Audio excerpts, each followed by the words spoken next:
Hello, everyone. I just wanted to try to bring you a short sermon video this morning. I'm going to be in 2 Corinthians 11:22 through 30, first of all. This is Thursday, the 24th of September, 2020, and we had church last night for the first Wednesday night in a while since the, during the coronavirus. So, this is what I told them last night, or something similar to it.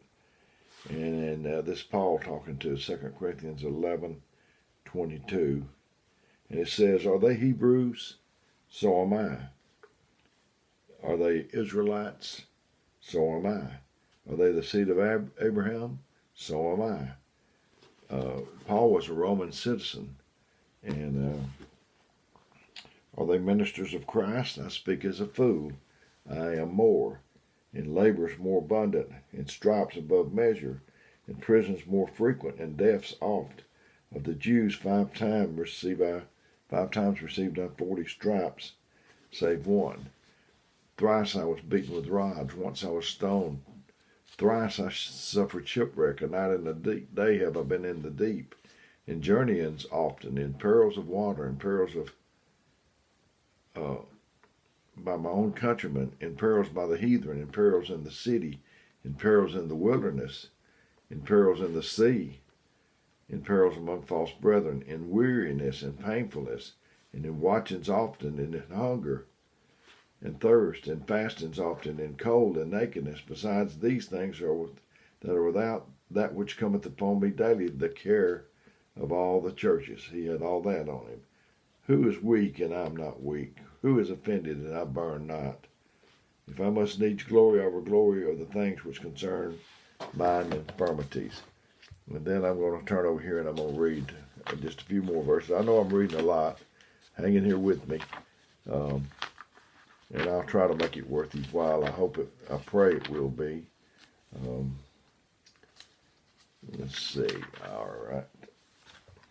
And I'm in Hebrews 11:32 through 40 in the King James Version of the Bible. And it says, it's the faith chapter. "And what shall I say more? And what shall I more say?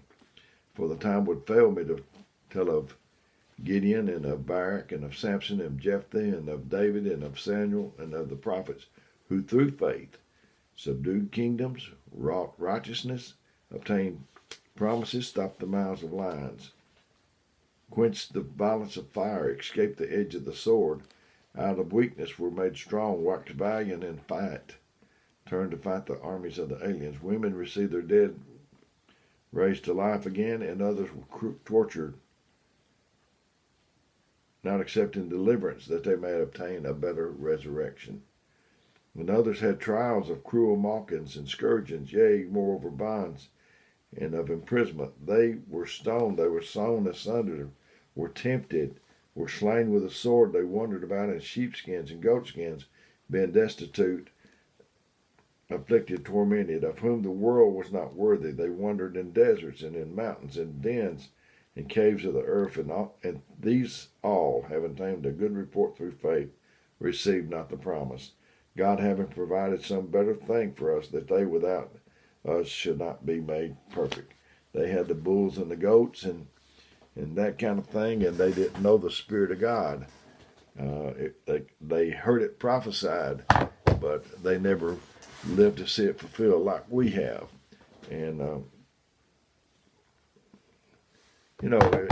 when we get to heaven, I guess I've got a big imagination, and I'm sure you do too, but I can just imagine myself sitting down with Paul, one of my heroes.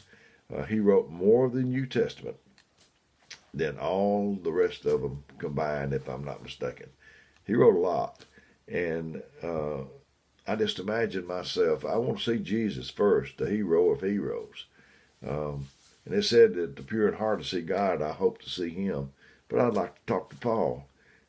He was hard to understand sometimes, and I spent a few hours trying to understand him. But say if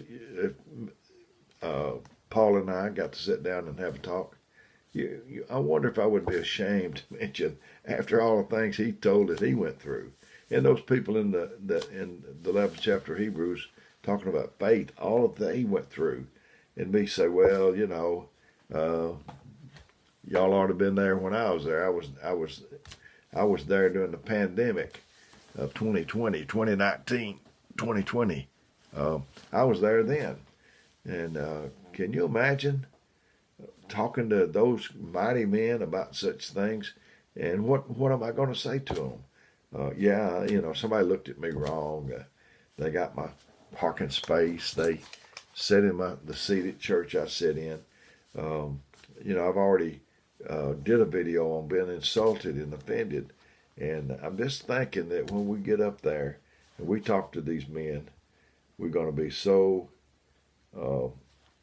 ashamed. Hebrews 12:1 says, wherefore, seeing we are also compassed with such a great a cloud of witnesses, let us lay aside every weight and the sin which doth so easily beset us, and let us run the race with patience that is set before us. I used to go to ball games. I played in a band. We played at ball games, and I'm familiar with that. And they cheer, and they have things. They have people they designate as cheerleaders, and so I could just see those old men, Paul.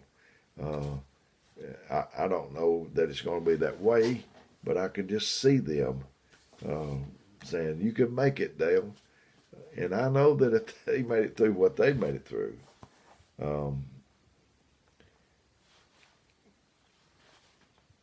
surely we can make it through what we're going through. It takes a lot of word getting down inside of you and down in your spirit to face some of the abuse and trials that we go through. It takes the real word when you challenged, your faith is challenged to get you rooted and grounded and ready and prepared for such trials. You have to have the word until it's not just to you, but in you and grafted in. I hope this word just don't only get to you, but gets in you and in your hearts. You just have to have the word until it's just not to you, and it has to be grafted in. They're heroes among us. It could be the person sitting beside you, behind you, or in front of you, or it could be the one sitting in your seat. It could be you. I've been in, not a lot of times, but I've been in company meetings, and they'd give away something, and they'd have you check the bottom of your seat for a number they had taped on there. And if you did, you got a prize.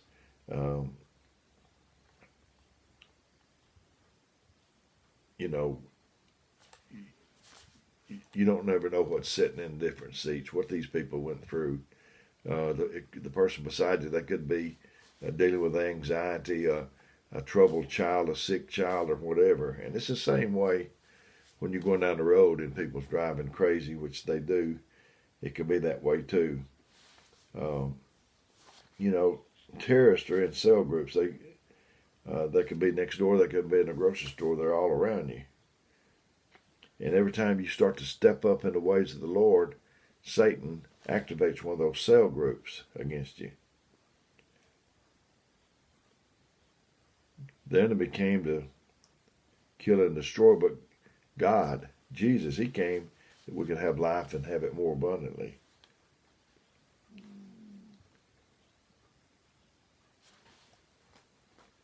And it takes a whole lot of word getting down in you to face some of the abuse and trials we've got. Like I say, we need to get rooted and grounded. I wrote this a long time ago, and I just want to read it to you. And it says, so you're having a rough day. Who and what are you comparing to? You woke up this morning, didn't you? Millions didn't. Did you sleep in a car last night? Millions were homeless. Did you have more good health than sickness? So many don't. I was at the cancer center in Knoxville having treatments, and there was people, bless my little heart, but there was people that far worse than I am. Some of them may not even be alive now. I took it in September through November of 2018. So, do you have a bank account, food in the cabinet or refrigerator?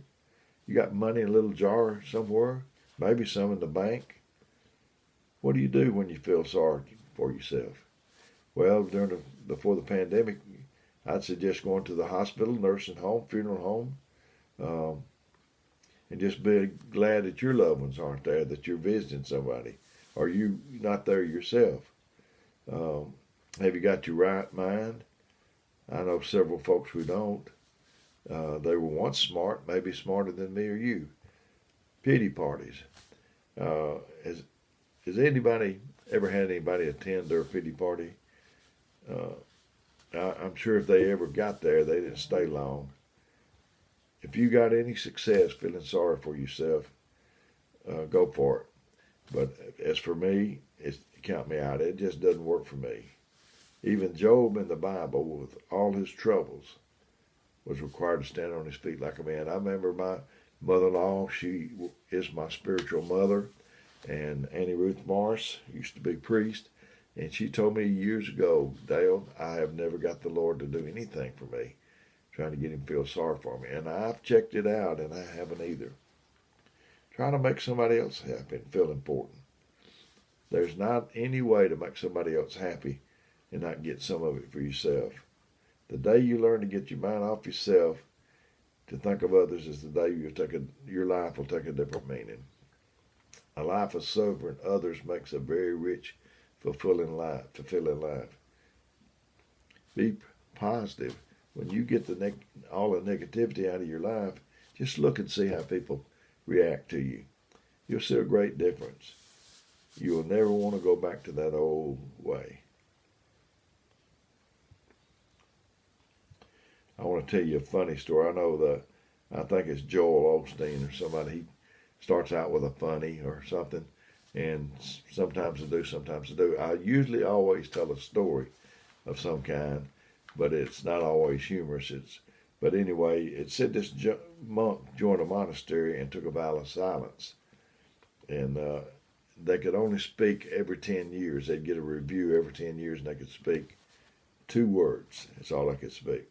After the first 10 years, his superior called him in and gave him an opportunity to speak 2 words. Do you have anything to say? The monk replied. Do you have anything to say? The monk replied, food bad. Another 10 years, the monk again had the opportunity to voice his thoughts, and he said, bad hard. Another 10 years went by. Again, he was called before his superior. When asked if he had anything to say, he responded with, I quit. His superior said, it doesn't surprise me a bit. You've done nothing but complain ever since you got here. And then the story about the dog was on a porch and he was moaning and groaning. And a man was walking down the street and he saw the dog. He heard the dog moaning up there, and there's men standing on a porch. He said, what's wrong with that dog? He said, why is he moaning and groaning? He said, he's laying on a nail. And he said, well, why don't he get off that nail? And the man said, he's not hurting that bad. It doesn't hurt him that bad. So that's the way we are. We moan and groan, but we don't think about getting off the nail. But moaning and groaning and complaining is, Brother David Jones used to talk about the 3 C's. Criticize, condemn, and complain. I believe it was his 3 C's. So they don't do me any good either. I've enjoyed being with you, getting this to you. I hope it's helping you. I pray that it'll be the right one. And I've been given my phone number, 256-508-4410. If you need me, if you call, I might not get right back to you, but I'll get back to you as soon as I can. And leave me a message if you will. Feel free to comment. So until the next time, may God bless you is my prayer.